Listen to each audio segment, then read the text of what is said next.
2007년 당시에 코카콜라사의 회장이었던 더글라스 아이베스터가 연초에 임직원들에게 보내는 신년사 중 일부를 제가 읽어드리겠습니다.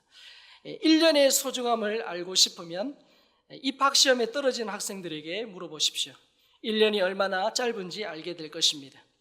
한 달의 소중함을 알고 싶으면 미숙아를 낳은 산모에게 물어보십시오. 한 달이 얼마나 힘든 시간인지 알게 될 것입니다. 한 주의 소중함을 알고 싶으면 주간 잡지 편집장에게 물어보십시오. 한 주의 시간이 얼마나 빨리 지나가는지 알게 될 것입니다. 하루의 소중함을 알고 싶으면 아이가 5 딸린 일일 노동자에게 물어보십시오. 24시간이 정말 소중한 시간이라는 것을 알게 될 것입니다. 1시간의 소중함을 알고 싶으면 약속 장소에서 애인을 기다리는 사람에게 물어보십시오. 1시간이 정말로 길다는 것을 알게 될 것입니다. 1분의 소중함을 알고 싶으면 기차를 놓친 사람에게 물어보십시오.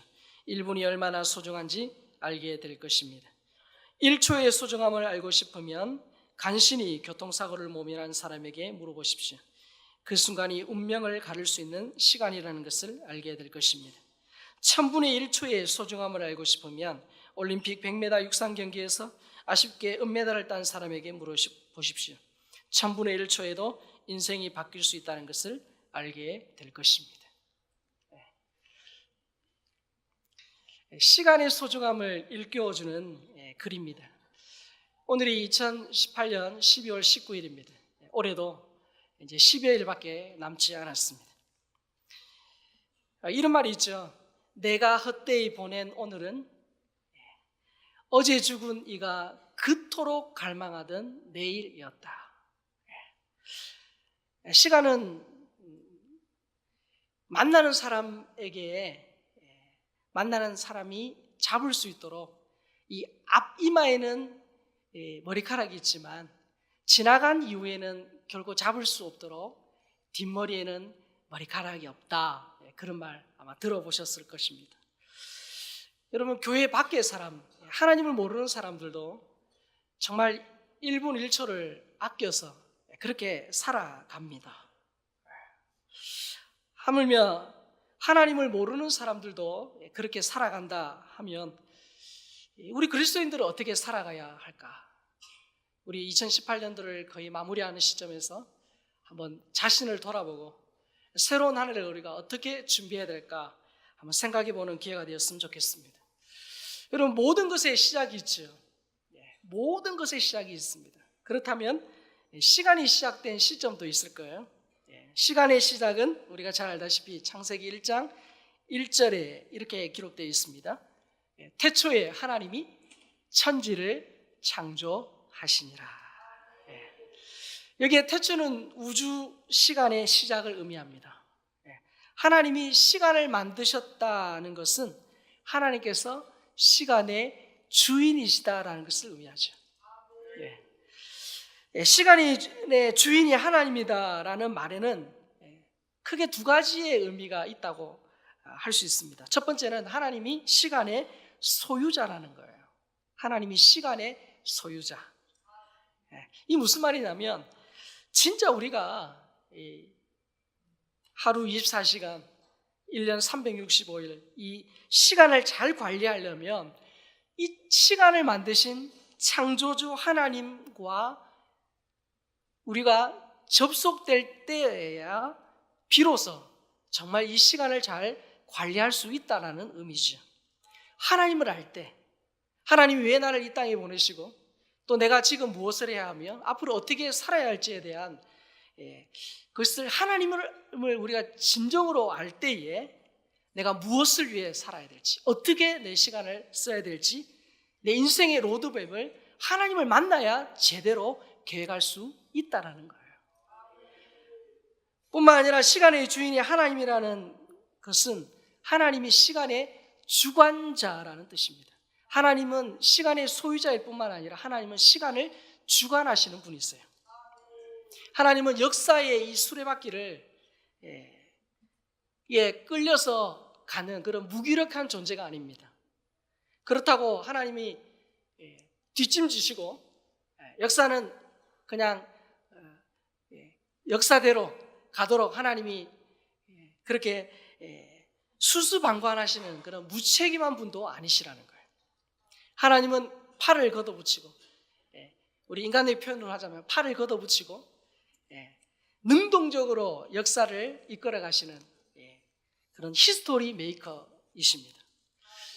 하나님이 시간의 소유자이자 시간의 주관자이신데, 이 말을 조금 더 좀 살펴보면 20세기 최고의 그 지성이라고 할 수 있는 C.S. 루이스는요, 순전한 기독교라는 그 책에서 이렇게 말합니다. 우리 인간은 시간을요 연속적으로 이렇게 생각하죠. 좀 더 쉽게 표현하면 이렇게죠. 어제는 과거, 지금은 현재, 내일은 미래. 이 시간이 우리가 연속적으로 이렇게 흘러간다. 현재 이렇게 진행형으로 우리는 인식을 합니다. 그러나 C.S. 루이스는 하나님의 시간은 인간의 시간과 다르다, 그렇게 말합니다. 하나님의 시간은 마치 소설을 쓰는 것과 같다, 그렇게 말했어요. 여러분, 소설 이렇게 읽으실 때 있으시죠? 소설. 여러분, 소설은 어떻게 쓰입니까? 소설. 1990년도에 작가 이은성 씨의 유고작인 동의보감이란 책이 출간이 되었어요. 여러분 중에 읽어보신 분 계시죠? 세 권으로 되어 있는데, 저도 예전에 그 책 세 권을요 단숨에 읽었던 기억이 있습니다. 여러분, 이 동의보감이라는 책, 잘 알다시피 조선시대 최고의 명의였던 허준의 일대기를 다룬 그런 소설입니다. 주인공 허준은요 16세기의 사람이에요. 16세기 조선시대의 문화 속의 한 사람입니다. 그러나 작가 이은성 씨는 20세기 사람이에요. 주인공 허준은요 16세기라는 그 문화의 울타리를 절대로 벗어날 수 없어요. 허준이 멀리 한양에 과거 시험 보러 가죠. 걸어서 갔어요. 차 타고 가거나 비행기 타고 가지 않았어요. 걸어서 갔단 말이죠. 그러나 이 작가는요 시간의 제약을 받지 않아요. 이 작가는 16세기 허준의 과거로 돌아가서 허준의 과거를 다르게 쓸 수도 있고요, 뿐만 아니라 허준의 미래에 가서 미래를 또 다르게 표현할 수도 있다는 거예요. 이 작가는 시간에 제약받지 않는다는 거예요. 자유롭게 글을 씁니다. C.S. 루이스는 하나님도 이 소설의 작가처럼 시간의 제약을 받지 않는다, 그렇게 말씀합니다. 하나님은 과거와 현재와 미래를 통시적으로 보시는 분이에요. 하나님은 시간의 울타리를 자유롭게 넘나드는 그런 분이세요. 그래서 하나님께는 과거, 현재, 미래, 그런 시간의 개념이 없어요. 하나님은 시간의 한계를 뛰어넘는 분이십니다. 그러나 인간은 어떻습니까? 시간의 울타리를 절대로 벗어날 수 없어요. 타임머신을 타고 과거로 가고 미래로 가고, 그거는요 공상 영화에서나 있는 일이지, 과거는 다시 되돌릴 수 없어요. 그래서 과거에 매여서 내가 그랬을 걸, 그때 그럴 걸, 그러면서 그 과거에 매여서 한탄하는 것 아무 의미가 없습니다. 뿐만 아니라 미래는요 우리 영역이 아니에요. 내일, 한 달 뒤 내 영역이 아니에요. 어떻게 될지 몰라요. 과거는 다시 바꿀 수 없고요, 미래는 나의 소관이 아닙니다. 그래서 중요한 건 뭐죠? 오늘이라는 현재, 이 시간이 중요한 거죠. 여러분, 현대인들은 잠시 쉰다 이러는 것이 마치 사치인 양 이 시간이라는 보이지 않는 이 추격자에게 쫓겨다녀요. 늘 바빠요. 그래서 외국인이 한국에 와서 가장 빨리 배우는 말 중에 빨리빨리라는 말, 이 말을 굉장히 빨리 배우죠. 커피 자판기에 저도 그럽니다만은 버튼 누르고 어떻게 해요? 손 집어넣고 기다리죠. 버스 정류장에서 버스하고 추격전을 벌여요. 3분 컵라면 부어놓고 3분 되기 전에 먹습니다. 저도 종종 그러는데요. 화장실에서 볼일 보면서 양치질해요. 인터넷 하다가 3초 이상 안 열리면 어떻게 해요? 닫아버려요. 삼겹살 익기 전에 먹습니다. 그래가 배탈 나고요. 사탕도 어떻게 해요? 입에 넣고 우두둑 우두둑 뭐죠? 다 깨워 먹어요. 편의점에서 음료수 먹고 계산하죠.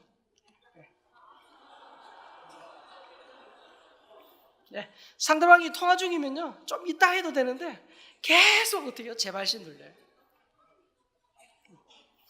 우리는 엘리베이터가 닫히는 그 3초를 못 기다려요. 그래서 또 누릅니다.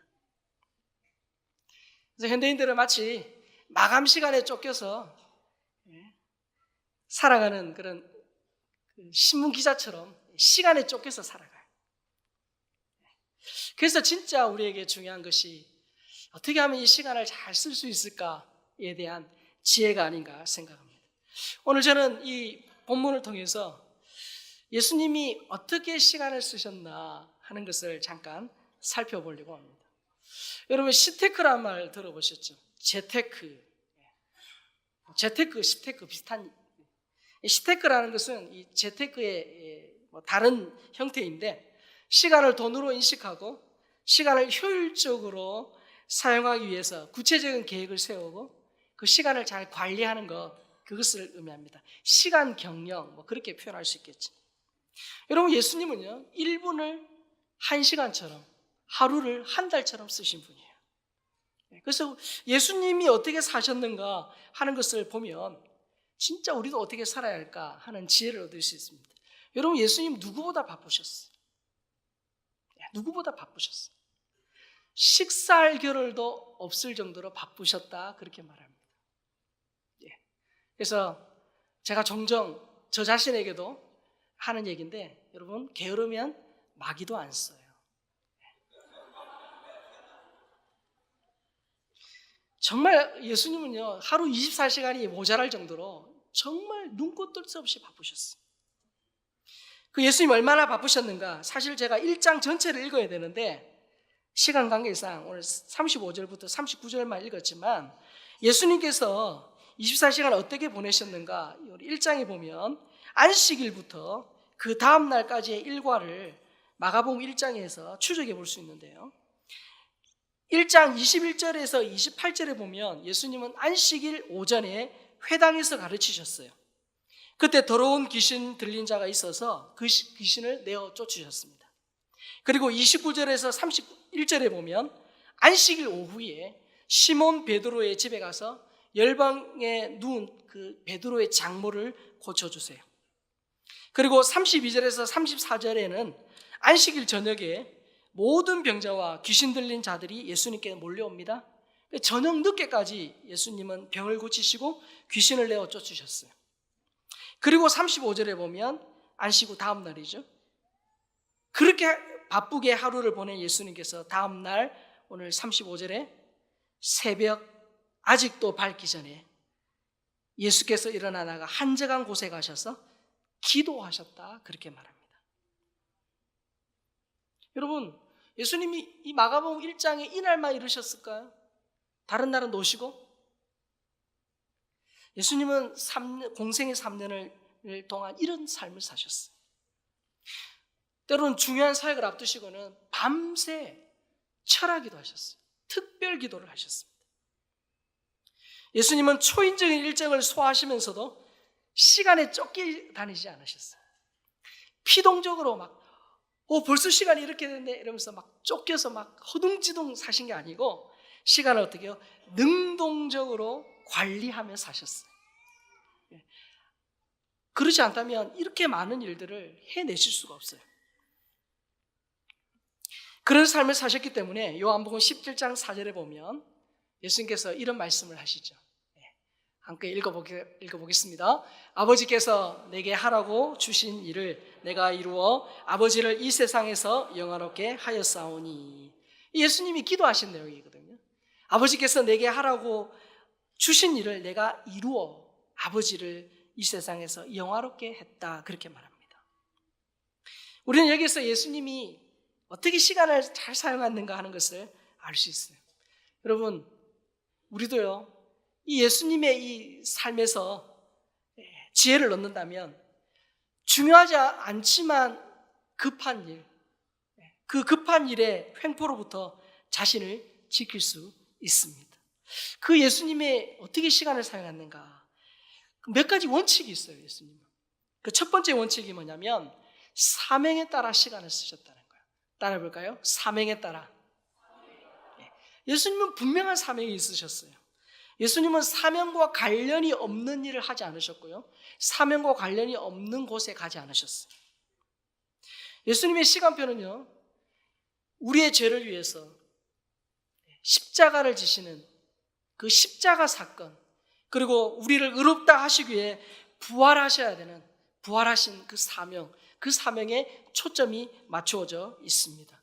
뿐만 아니라 제자들, 오합지졸 12명 그 제자들 밤낮 함께 다니시며 동고동락하시면서 그 제자들을 신실한 복음의 증인으로 세우기 위해서 그들을 잘 가르치는 그 일에, 그 사명에 주님이 시간을 쓰셨다는 거예요.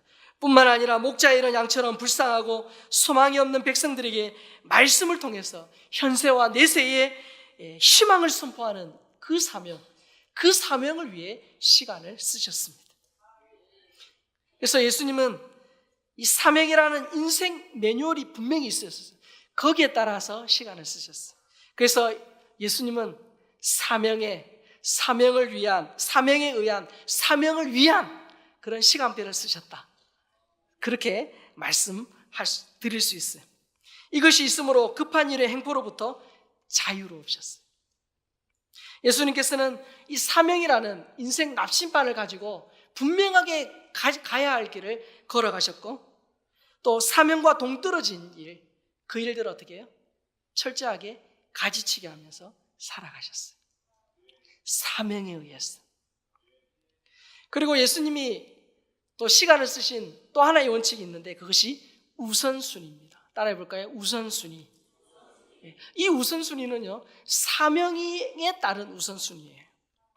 여러분, 파레토의 법칙 잘 아시죠? 우리 학생들 들어봤죠? 안 들어봤어요? 파레토의 법칙. 이때 좀 고개를 끄덕여야 옆에 있는 친구가 무시하잖아요. 이탈리아의 경제학자인 빌프레도 파레토가 이 개미들을 유심히 관찰해 보니까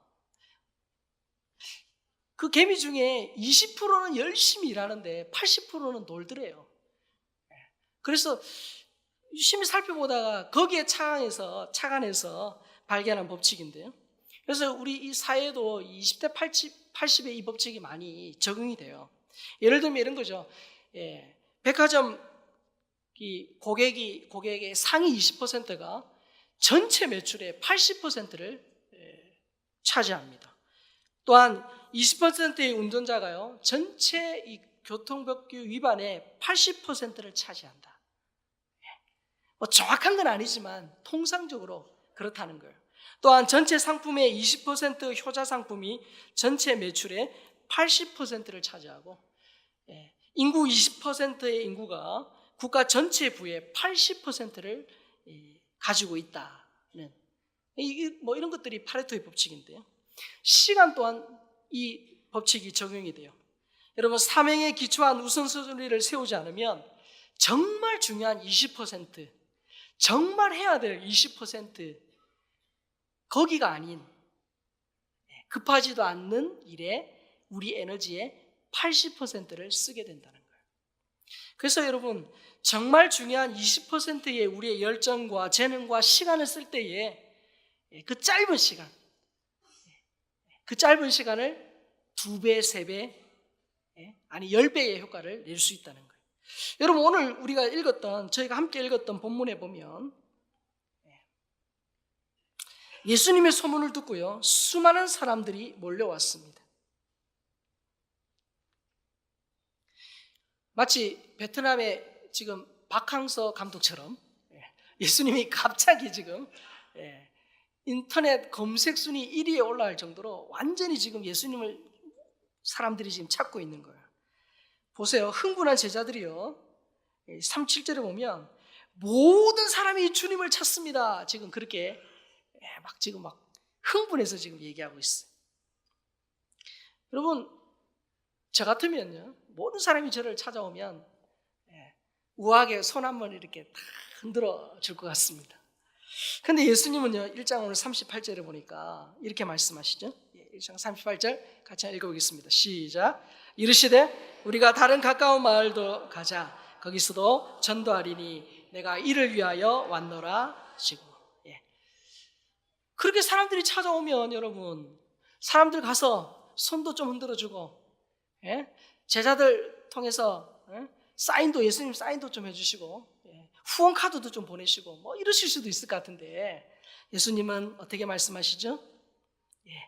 다른 가까운 마을로 가자. 거기서도 전도하리니. 여러분, 예수님은 철저히 지금 우선순위에 의해서 행동하고 계시는 거예요. 환호하는 사람들에 쌓여서 시간을 보내는 것과 정말 중요한 그 일, 다른 마을에 가서 전도하는 일은요, 동시에 할 수 없어요. 그래서 예수님은 어떻게 하십니까? 둘 중에 하나, 정말 중요한 사람들의 인기가 아닌 우선순위, 정말 그 사명에 의한 우선순위에 따라 행동하셨다는 것을 알 수 있습니다. 그리고 예수님께서 시간을 쓰신 또 하나의 원칙이 있다면 집중이라는 원리예요. 따라해 봅시다. 집중. 집중하셨다는 거예요. 여러분, 예수님은 유한한 시간의 특성을 아시고요, 시간을 집중해서 사용하셨어요. 여러분, 예수님의 공생의 기간은요, 우리가 통상적으로 3년이라고 얘기하죠. 3년. 30년이 아니라 3년이었어요. 여러분, 예수님 얼마든지 30년 일하실 수 있으세요. 그럼에도 불구하고 예수님은 3년이요, 3년. 3년이 아니라 30년을 만약에 일하셨다면 더 많은 일들을 하실 수도 있을 텐데, 예수님은 3년 일하시고 승천하셨습니다. 예수님은 3년만 사역하셨지만 그것으로 충분하셨다는 거예요. 그것은 사명을 완수하기에 충분하리만치 3년에 집중하셨다는 겁니다. 여러분, 예수님은 책을 쓰거나 학교를 세우신 적이 없어요. 그럼에도 불구하고 예수님은 이 3년이라는 시간 동안 전 세계를 흔들어 놓기에 충분하리라 만큼 예수님은 많은 일을 하셨습니다. 3년 동안요, 전력 투구하셨어요. 뿐만 아니라 뼈는 가루가 되고 몸은 산산조각 난다는 그런 이 말 있죠. 분골쇄신하셨어요. 또한 달리는 말에 채찍을 간다. 무슨 말이에요? 예수님은 주마가편의 삶을 사셨어요. 예수님은 정말로 한 시간을 하루를 그렇게 사셨는데, 예수님은요, 어떤 일도 대충 하지 않으셨어요. 기도하실 때 그 땀방울이 핏방울이 되도록 혼신의 힘을 다해 일하셨어요. 그래서 예수님 대충 하지 않으셨어요. 저도 정말 예수님처럼 열심히 하려고 부단히 애를 쓰지만, 저도 어떤 일에 대해서는 대충 할 때도 있어요, 사실. 혹자는 그럽니다. 저보고 걸음이 빠르다 그러는데, 다리가 짧아서 남들만큼 가려면 빨리 가야 돼요. 정말 예수님 그렇게 1분을 1시간처럼, 하루를 한 달처럼 집중해서 사셨어요. 그러나 우리는 하루에도 얼마나 많은 시간을 그냥 흘려보내는지. 저도 그래요. 정말 중요한 일보단 나중에 해도 될 일이지만 나도 모르게 시간을 허비할 때가 많아요. 스마트폰.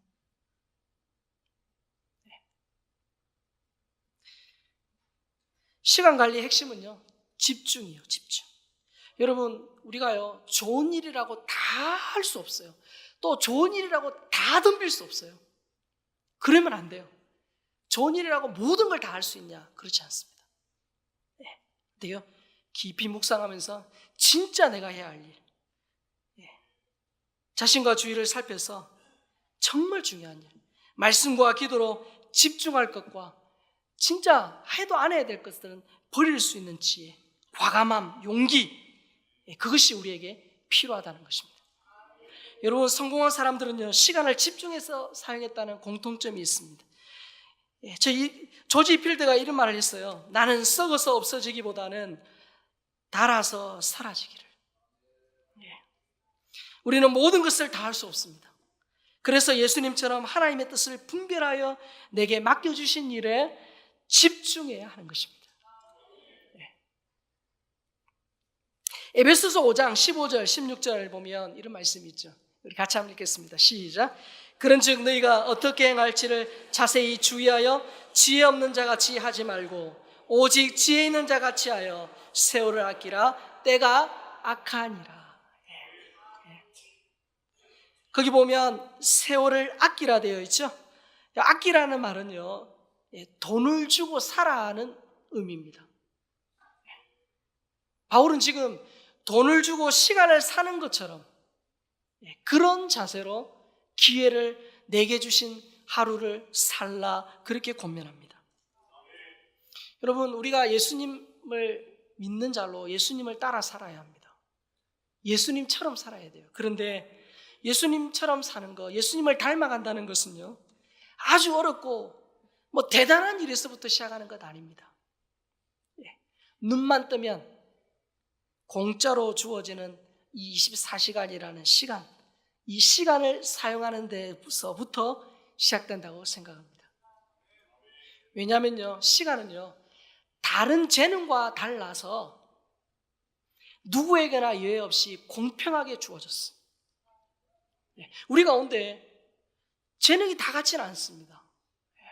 다 제각각 잘하는 게 다 장점이 달라요. 그것은 어쩔 수 없어요. 하나님이 그렇게 주신 거예요. 내게 주신 장점 가지고 열심히 일하면 돼요. 없는 거 그거 없다고 불평하고 원망할 필요 없어요. 내게 주신 거 그 강점으로 일하면 돼요. 그런데 우리 모두에게 동일하게 주신 재능 하나 있습니다. 그게 뭐죠? 시간이에요. 그래서 시간에 대해서는 나는 저 사람보다 적게 받았어요 라고 핑계댈 수 없어요. 누구나 동일하게 주셨기 때문입니다. 그래서요, 하나님이 우리 각자에게 주신 재능을 어떻게 썼느냐, 그것도 나중에 물으시겠지만 우리 모두에게 공평하게 주신 시간을 어떻게 썼느냐, 그것도 하나님 반드시 물으실 것입니다. 여러분, 같은 한 시간을 써도요, 나를 위해서, 내 육신의 쾌락을 위해서 아무 의미 없는 일, 그 일을 위해 한 시간을 쓰는 것과 내가 말씀 앞에 내 자신을 세우고 기도하고 정말 남과 또 이웃을 위해서 내 시간과 재능을 들여서 무언가 의미 있는 일을 하는 것은 하나님이 같다라고 보시지 않을 겁니다. 같은 한 시간이지만 그 한 시간의 질과 무게는 다를 수밖에 없습니다. 여러분, 2018년 12월 18일까지는 이미 지나갔습니다. 아니, 19일 오늘도 이미 지나가 버렸어요. 어쩔 수 없어요. 이제 되돌릴 수 없어요. 남은 것은 어때요? 지금부터 어떻게 사느냐. 여러분, 두 평행선이 이렇게 갑니다. 가는데 자세히 보면 약간 제 편에서 오른쪽의 직선은 완벽하게 직진이지만 왼쪽은 약간 오른쪽으로 기울어져 있다고 하면, 바깥쪽으로 기울어져 있다고 하면 처음에는 잘 몰라요. 처음에는 비슷해 보여요. 그러나 시간이 지나면 지날수록 어떻게 해요? 점점 더 간격은 벌어집니다. 마찬가지예요. 우리는 지금은 잘 몰라요. 그러나 그 한 시간이, 하루가, 한 달이 쌓이고 쌓여서 나중에 큰 결과를 낼 수밖에 없다는 거예요. 우리 예수님 정말 누구보다 바쁜 분이셨지만 누구보다도 시간을 잘 쓰신 분이에요. 사명에 의해서 또 우선순위에 따라 집중하셨다는 거예요. 우리는 어떻게 살아야 될까? 저도 이 말씀을 준비하면서 다시금 저 자신을 돌아봅니다. 어떻게 하면 더 시간을 잘 쓸 수 있을까? 어떻게 하면 내게 주신 사명을 더 잘 감당할 수 있을까? 그래서 이 2018년 잘 마무리하고 2019년 내가 정말 주님 앞에 많은 영역에 주님을 닮아가야 되고 주님을 따라가야 되지만 하나님 내게 시간의 청지기로 내게 이 시간을 주셨는데 이 시간을 어떻게 사용해야 할까? 이 시간에 기도하며 하나님 앞에 자신을 돌아보는 그런 시간이 되었으면 좋겠습니다. 그래서 하나님 우리 모두에게 주신 시간, 이 시간의 청지기로 하나님 앞에 신실한 믿음의 삶을 사는 우리 모두가 될 수 있기를 주님의 이름으로 축원합니다. 아멘.